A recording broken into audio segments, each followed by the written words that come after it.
Selamat datang di channel Keluarga Pandu, rumah berbagi cerita dan pesan.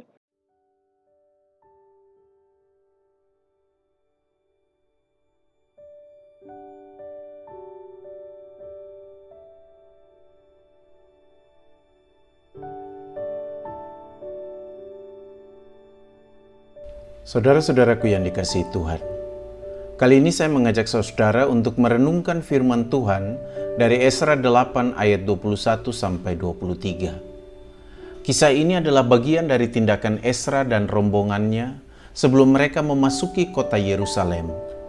Kisah ini harus dibaca berawal dari Esra 7 ayat 28b.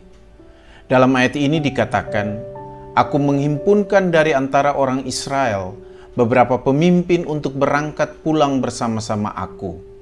Para pemimpin ini adalah pemimpin dari setiap keluarga atau klan dari suku-suku Israel. Setiap kepala keluarga ini disertai oleh sejumlah orang laki-laki dari setiap keluarga tersebut. Keluarga ini lebih tepat disebut mata rumah atau terah. Daftar pemimpin dari setiap keluarga tersebut dan berapa orang laki-laki yang menyertai setiap keluarga didaftarkan dalam Esra 8 ayat 2-14.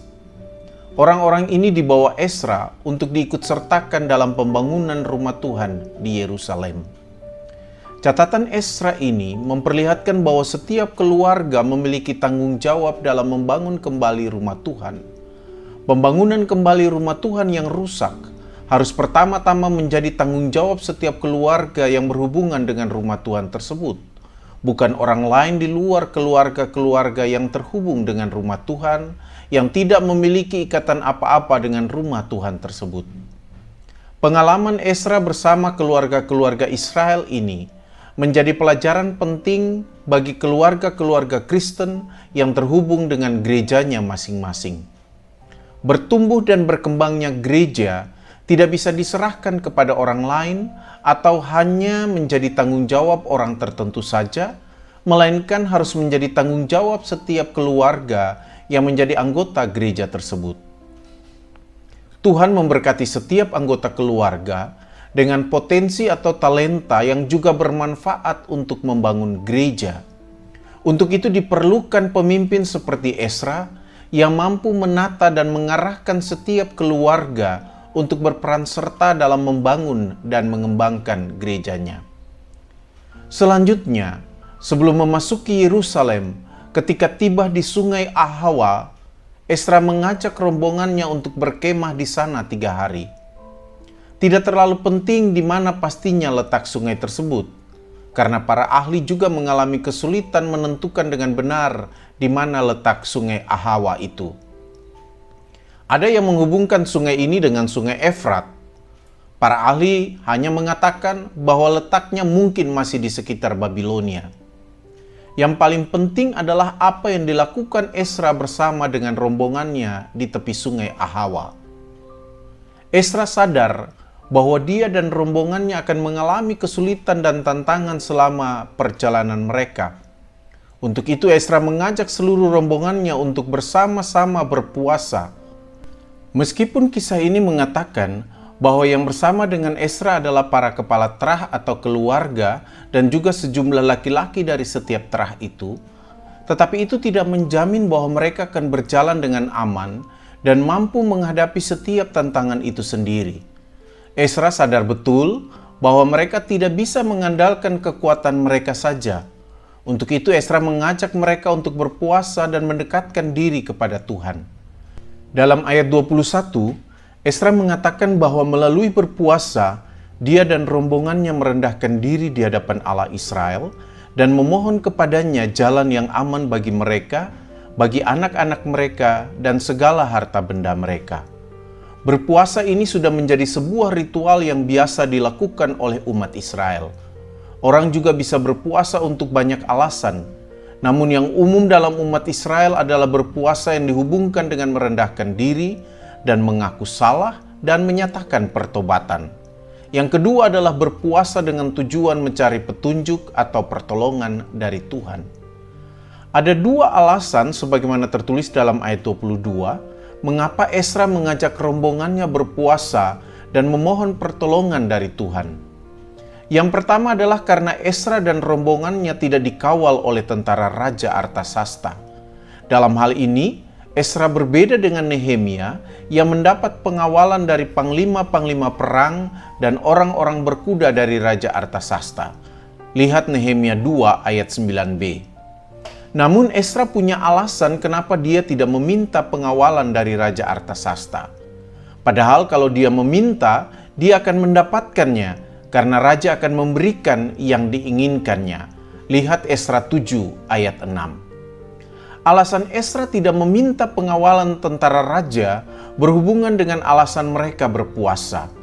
Esra sangat mengandalkan dan yakin kepada perlindungan dari Tuhan Allahnya. Bahkan kepada raja, Esra mengatakan bahwa Tuhan Allah Israel yang akan melindungi mereka selama dalam perjalanan. Ayat ini secara implisit memunculkan pemikiran bahwa mungkin saja raja bertanya, apakah Esra membutuhkan pengawalan dari pasukan raja? Namun sudah jelas di sini bahwa Esra tidak meminta pengawalan dari tentara raja. Esra memiliki keyakinan yang teguh bahwa tangan Tuhan akan melindungi semua orang yang mencari Tuhan dan mengharapkan keselamatan darinya. Keyakinan Esra ini dipertegas dalam ayat 23 bahwa ketika mereka berpuasa dan memohon pertolongan Allah, Allah mengabulkan permohonan mereka. Allah melindungi mereka di sepanjang perjalanan sehingga tiba dengan selamat di Yerusalem. Lihat Esra 8 ayat 31 sampai 32. Tindakan Esra ini kembali mengingatkan kita bahwa Esra bukan tipe seorang pemimpin atau pemuka agama yang suka memanfaatkan kebaikan hati Raja Artasasta untuk mendapatkan apa yang diinginkannya. Seperti yang sudah dikatakan sebelumnya, Esra bisa saja mendapat pengawalan tentara raja jika dia memintanya. Namun Esra masih lebih yakin akan kuasa pertolongan dari Tuhan Allahnya. Kehebatan tentara atau pasukan raja tidak membuat Esra lupa pada kuasa dan pertolongan Tuhan Allahnya. Bahkan Esra memilih untuk lebih mengandalkan pertolongan dan perlindungan dari Tuhan dibandingkan pertolongan dan perlindungan dari tentara Raja Artasasta yang hebat yang mampu menaklukkan kekuatan Babilonia. Sikap Esra ini mengajarkan kita untuk selalu menjadikan Tuhan sebagai pilihan pertama dalam menyelesaikan persoalan-persoalan yang kita hadapi.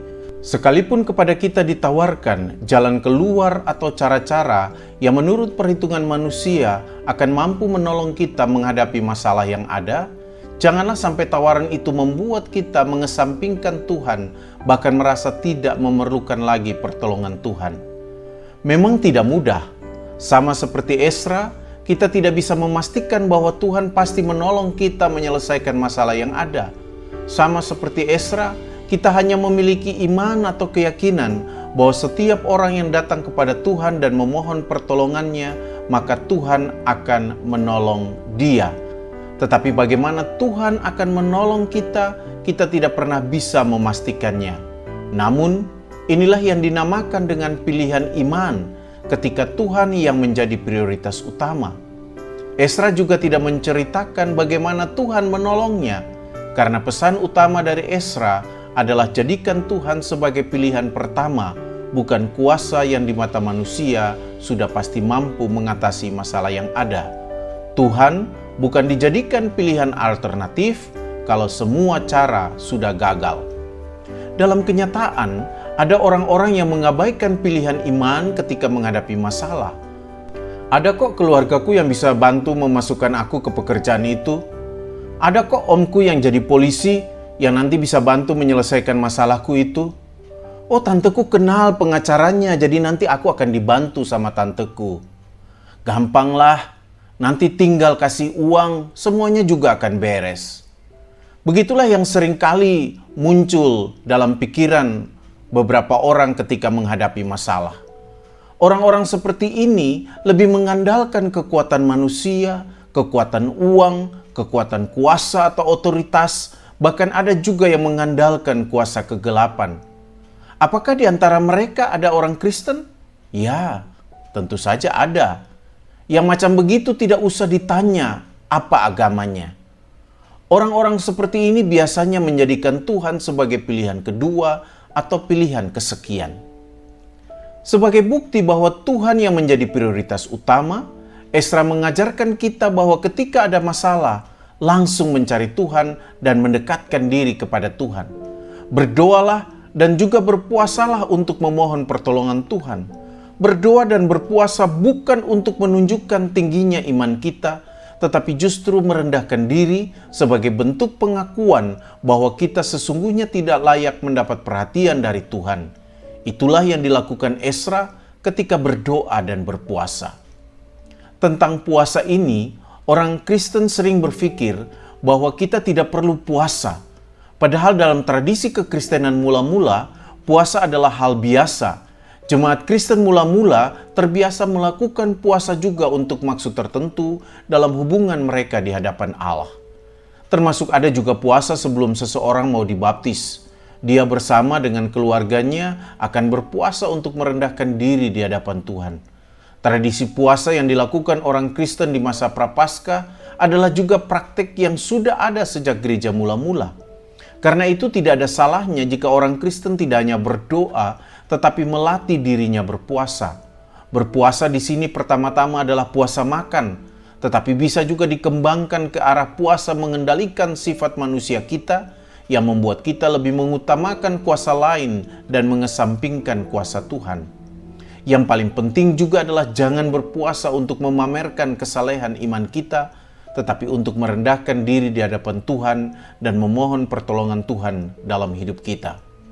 Dan bukan hanya doa dan puasa, semua ritual ibadah kita harus mencerminkan sikap merendahkan diri di hadapan Tuhan dan selalu mencari perkenaan Tuhan agar Dia menuntun dan menolong kita di sepanjang hidup kita. Semua ini bisa kita lakukan jika sama seperti Esra, kita selalu belajar merendahkan diri di hadapan Tuhan melalui setiap perilaku hidup kita. Amin.